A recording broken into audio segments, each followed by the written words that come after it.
ফিলিস্তিনের গাজা অভিমুখে যাত্রা করা ত্রাণবাহী নৌবহর গ্লোবাল সুমুদ ফ্লোটিলার একটি বাদের সবকটি রমজান আটকানোর ঘটনায় বিশ্বজুড়ে ব্যাপক নিন্দা জানানো হয়েছে।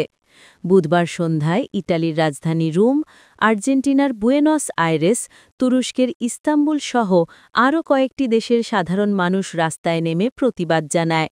সুইডিশ জলবায়ু কর্মী গ্রেটা থুনবার্গ সহ শত শত কর্মীকে আটক করেছে ইসরায়েলি বাহিনী।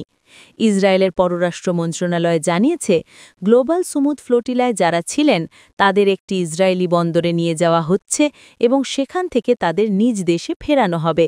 তাদের হিসেবে মোট 443 জনকে আটক করা হয়েছে। ফ্লোটিলার আয়োজকরা জানিয়েছেন, তারা আন্তর্জাতিক জলসীমায় আইন মেনে চলছিলেন। তবু ইসরায়েলি বাহিনী সেখানে প্রবেশ করে নৌযানগুলোকে আটক করে।